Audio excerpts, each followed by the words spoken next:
xale jigéen ñi disponible nañ xale jigéen ñi yomb nañ xale jigéen ñi amatuñu pudeur matériel jaral na leen lu nekk bu iPhone bi génnee iPhone bi génn cheveux bay génn cheveux ba lay génn donc du coup ñoom loolu la ñu xam góor mënul takk jigéen buy joxe day dàq góor ñaan du moins day dàq góor te xale jigéen ñaan rek la ñuy def yow mënoo nekk sa kër lekkoo naanoo liggéeyoo goroo yettoo nga jël sa avenir yëpp teg ko ci kaw góor lu ne nag mën nga ko am ci góor tant que yéen a ngi génn moom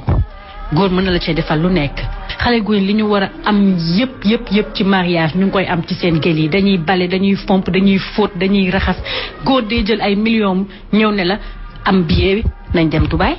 soo nekkee jigéen bu am jom am fulla bëgg sa bopp loo tax doo ko de xaalis bi nga may jël di ma ko yóbbuwee Dubaï pour nekk ak man ñu nekk ci lu ñu neex takk ma ko góor boo ko wax bu la takkul tamit dina la bàyyi xel ndax dina xam ni ñu ñi ñàkk jom kii bokk ci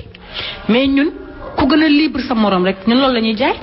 on est disponible tant qu'on est disponible kenn duñu takk wax bi loolu kese la góor bëgg na jigéen bu jafe nga koy woo mu naan la mënuma génn sama yaay nee na lii sama yaay nee mais léegi loolu ça n'existe plus amatul benn jigéen bu naan la bu amee tamit c'est très rare mënuma génn sama yaay bu dee loolu la sax elles ont honte de te dire que sama yaay nee na lii sama yaay nee na lii l'homme aime découvrir góor dafa bëgg di découvrir li mu xamul moo ko soxal waaye li mu fowee xam biiram xam biteem xam léppam kooku mënula takk nañ waxante dëkk disponibilité rek a tax kenn duñu takk jigéen da ngay am fulla am jom sentir sa bopp xam yow yaay kan. góor ñi léegi ñi ma ko sañ a wax ñoo takkeetul góor ñi ñoo takkatul góor ñi ñoo ñàkk jom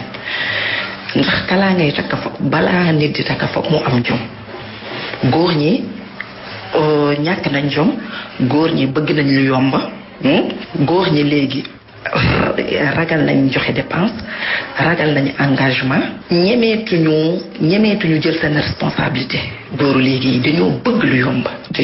lu yomba mais dangay nekk góor nga am ci moom confiance nga bëgg ko mu wan na leen daf laa bëgg mais mu yàq la yaxet mu yàq la nga gis ni kii yàq bi ça veut dire mooy nga dem ba ci biir gis ni kii warkat la du wax dëgg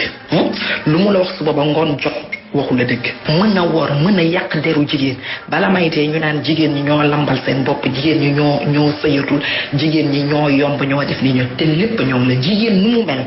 jigéen bu baaxee góor la bu bonee góor la góor ñi takkatuñu bu ñu góor ñi takkul duñu sëy loolu moom pour muy clair góor ñi bu ñu takkul duñu sëy te góor ñi ñoo takkatul man daal lan laay gën a conseillé sama moromu jigéen ñi nañu gën a teye gën a xam suñu bopp te it ku ci mën a liggéey ji daan ci sa doole daan ci soo parce que li ma gis ci góor ñi léegi jëmul kër. ñu lamb ñi am na ñoo xam ne dañoo lamb parce que dañoo am faru rab bu leen tëye taaj leen am na ñoo xam ne seen bon moo tax amuñu jëkkër ba léegi jël seen tànk rek teg ko ci kaw tali bi am na ñoo xam ne tamit faru rab moo leen tëye. foo dem ñu ne faru rab man a faru rab bii dafa war a dem sa géej bañu nag dañoo bëgg a sëyi nag def ba mu baax nag ëpp na. góor ñi ñoo bëggatul takk kenn koo xam ne benn dépense benn coon leen fekk ci ñoom góor ñi ñoo ñemeetul responsabilité ci ñeme ko sañ a wax ñi ci bëri dañoo ñàkk jom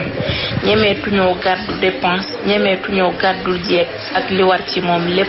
ña ngay suur bu njaboot di juddoo li leen nar a fekk ci njaboot bi dépense yi leen ciy fekk góor ñi daal ñoom ñoo yoratul jabar daal ñoom dañoo bëgg ku leen yor moo tax duñu takk cas social yi ñoom jeeg bu teewul ci dara mën sa bopp lool di seex sa mari rek boo moytuwul duñ la takk góor ñi ñoo ñàkk jom fi jamono tollu tey ci ñiñ ko sañ a wax loolu rek mooy wax ci ba pare ci ñenn ñi tamit jeeg gi yombalal leen ko bu baax a baax ñi nga xam ne daal namuñu jeeg ñoom namuñu jeeg lu ñuy doyee takk kenn loolu rek moo tax jeeg gi lamb loolu kese la. benn jigéen lambul góor ñee ñàkk jom ndax góor bu ko yàlla sasee la mu koy sas ni ko dama bëgg nga boo takkee jigéen nga yor ko dëkkal ko dëkkoo ko nga dem ba góor boobu waroon a jël responsabilité te kër te njaboot te lépp góor dem ba ñàkk jom démissionné complètement góor ñi joxeetuñu dépense góor ñi teewatuñu jigéen ñi góor ñi teewatuñu seeni doom xamatuñu li xew ci kër yi jigéen ñi lambuñu daa yomb ci ñoom da ngay gis ko am sa gel nga di ko jox dépense mu lay toggal di la yekkal ngay lekk ba suur naan ba màndi léeg-léeg sa borom fóotal la di la paasel di la defaral sa néeg ah bu kii jotee nu mu tuddati borom bu la soxlaa mu xolam sedd dem yoonam bu subaa tamit noonu ngeen dëkk ci ku am ku mel noonu nag lu mel noonu est-ce que di nga xalaat takk jabar nañu